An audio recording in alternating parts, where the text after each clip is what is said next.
कुळगाव ग्रामीण police station हद्दीतील कान्होर गाव येथे बेकायदेशीरपणे सुगंधित गुटखा बनवणाऱ्या कारखान्यावर कुळगाव ग्रामीण पोलिसांनी मोठी कारवाई केली आहे। प्रभारी अधिकारी शिवाजी ढवळे यांना मिळालेल्या गुप्त माहितीच्या आधारे दिनांक 29 जानेवारी 2026 रोजी रात्री 9च्या सुमारास कान्होर येथील एका फार्म हाऊसवर तात्काळ छापा टाकण्यात आला। या छाप्यादरम्यान त्या ठिकाणी राज सुपारी नावाचा सुगंधी तंबाखू व पान मसाला तयार करून साठवला जात असल्याचे निदर्शनास आले। कुळगाव ग्रामीण पोलिसांनी घटनास्थळावरून 31,875 पाऊच पान मसाला आणि मशीनसह एकूण 4,33,187 रुपयांचा मुद्देमाल जप्त केला आहे। या प्रकरणी बदलापूर येथील तिघांना अटक करण्यात आली असून त्यांच्या विरुद्ध अन्न सुरक्षा अधिनियम आणि भारतीय न्याय संहितेनुसार गुन्हा दाखल करण्यात आला आहे।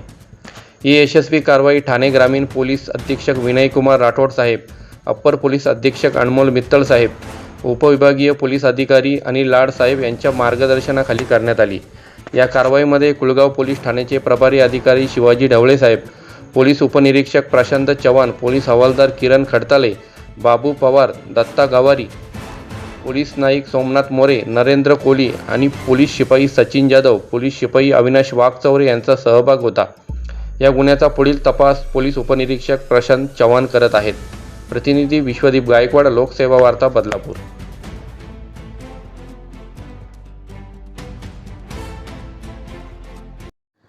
सर, बदलापूर ग्रामीण भागामध्ये मोठ्या प्रमाणात गुटख्याची विक्री केली जात होती आणि त्या आरोपींना तुम्ही अटक केली आहे। किती मुद्देमाल जप्त करण्यात आला आहे, नेमकी कशा पद्धतीने विक्री केली जात होती? ठाणे ग्रामीण पोलीस अधीक्षक doctor Vinaykumar Rathod, upper police अधीक्षक श्री अनमोल मित्तल सर यांच्या मार्गदर्शनाखाली ठाणे ग्रामीण जिल्ह्यामध्ये सर्व ठिकाणी अवैध धंद्यावर विशेष मोहीम राबवून कारवाई करण्याचे आदेश झालेले आहेत। त्या अनुषंगाने आमचे कुळगाव पोलीस ठाण्याचे प्रभारी अधिकारी शिवाजी शिवाजी ढवळे साहेब यांनी आपल्या गोपनीय सूत्राकडून मिळालेल्या माहितीच्या आधारे कान्होर गावाच्या हद्दीमध्ये 7 फार्म हाऊस या ठिकाणी अवैधरित्या गुटखा सुगंधित सुपारी याचा साठा करण्यात आला असल्याची माहिती मिळाली होती। त्या अनुषंगाने एफडीआयचे अधिकारी, अन्न सुरक्षा अधिकारी, त्याचबरोबर आमचे पोलीस पथक स्वतः ढवळे साहेब, PSI चव्हाण यांनी सदर ठिकाणी छापा घालून कारवाई केली असता त्यामध्ये हा गुटखा पॅकेजिंगचे साहित्य, मशिनरी ही मिळून आलेली आहे। यामध्ये मुख्य आरोपी आहे तो फिराज सज्जाद खान आहे।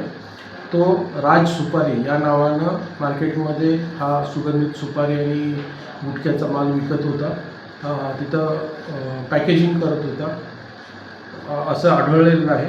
सध्या एकूण आपण मुद्देमाल जो रिकवर केला आहे त्यामध्ये 31,875 पाऊच मिळून आलेले आहेत आणि ते गुन्हा दाखल करण्यात आला। त्याच्या विरुद्ध 223/26 अन्न सुरक्षा मानांके 2006चा कलम 26(2)(1), 26(2), 27, 30, 59 आणि IPC BNS 123, 223, 274, 275 आणि 3(5) यामध्ये एकूण 3 आरोपी अटक करण्यात आलेले आहेत। यामध्ये अजून त्यांच्याकडे आज त्यांची पोलीस कस्टडी मंजूर करण्यात आली आहे आणि त्यांची अधिक सखोल तपास करून तो माल कुठे विक्री करत होता, यापूर्वी किती प्रोडक्शन करण्यात आलं आहे, या सर्व धागेदोरे आम्ही अधिक सखोल तपास करून त्याच्या माहिती मिळून अजून इतर काही आरोपी असेल तर तेही आम्ही अटक करणार आहे।